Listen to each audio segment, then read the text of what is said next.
Episode 28 this week, Amok Time, one of the all-time classic episodes of any Star Trek series. First episode of Season 2. They kicked it off with a bang. The Enterprise was headed to Almir 7 for some sort of undefined diplomatic mission where apparently they were part of a convoy.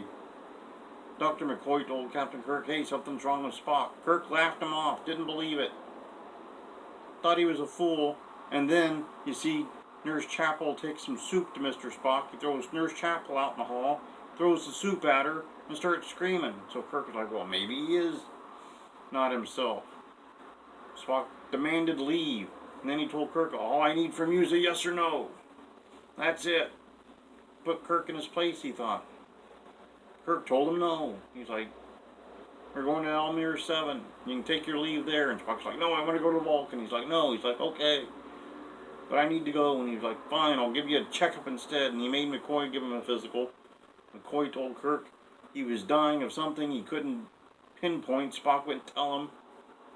Kirk calls Starfleet, requests that he can detour to Vulcan. Starfleet says, no, it's too important. We need you there early to just sit there in orbit, apparently. Kirk didn't buy it. He wanted to go to Vulcan.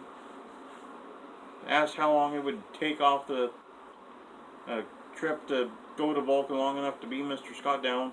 And the newly arrived Mr. Chekhov, making his debut, told him, he's like, I don't understand. We're already en route to Vulcan like Mr. Spock ordered. Kirk flipped out. Demanded to be told why Spock detoured. And Spock like, I don't know, I don't remember it. But I probably did. Finally, Spock explains it was a biological function, much like salmon. He had to go back to Vulcan to take his wife. Kirk was like, oh, well, birds and bees do it, it's fine.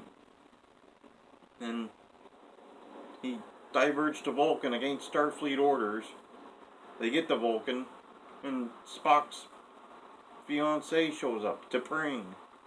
He explains to the crew that's his fiancée. Then he tells Kirk and McCoy he requests their presence for the ceremony, so they all beam down. And T-Prel shows up to perform the ceremony. Kirk was like, that's the only Vulcan that refused a seat on the Federation Council. I'll try to impress her if something comes up that would look heroic. And then it did, because the fiancée can challenge. She challenged it. She told Spock, you gotta challenge with Kirk. T-Prel was like, you don't have to do it. And Kirk's like, no, I want to impress you, so I'll do it. They had another guy there that was with T-Prel. They thought that was going to be the challenger.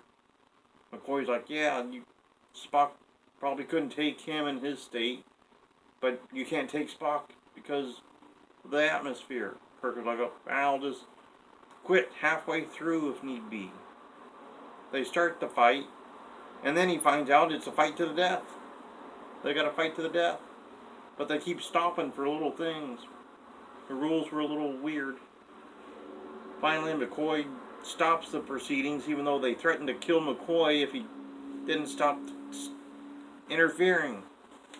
And he's like, let me give him a shot to counter the atmosphere. So they're like, okay.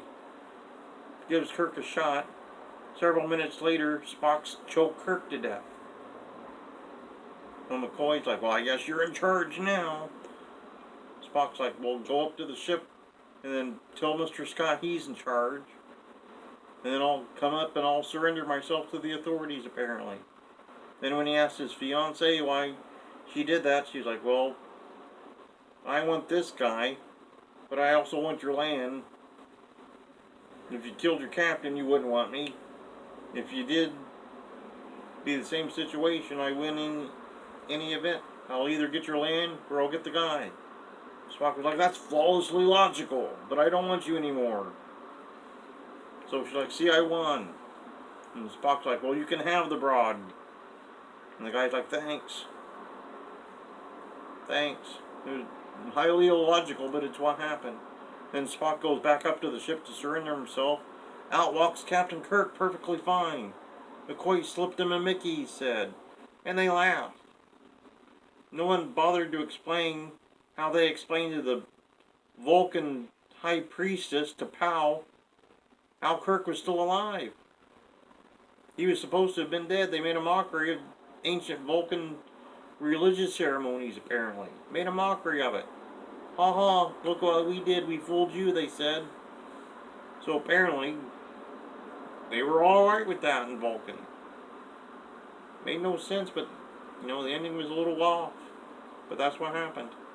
Some interesting notes. Mr. Scott got referenced, but was not seen on the episode. He's probably down in engineering somewhere. Mr. Chekhov's first episode. A lot of people thought he was put in the show so they could have a Russian on the cast, because Russia was the first country to get into space. That was just a myth. They actually put him in there because they wanted the monkeys knocked off. They saw how popular the monkeys were. They said, give us a guy that looks a little bit like one of the monkeys. Well, they slapped a wig on Walter Koenig and put him on his way. They said, do an accent if you want, we don't care. So he came up with a Russian one. Just because. They went with it. Had nothing to do with Russia being upset with Star Trek. Old myth. All the other regulars were on the show. Uhura, Sulu, McCoy, Spock, Kirk, obviously. Also, the first time we saw Vulcan, only time during the original series, they would go back to Vulcan in the animated series, which had the original cast in it, but the live action, that was the only time we saw Vulcan. This little tiny piece of desert on Vulcan was all we got. So pretty much, episode 28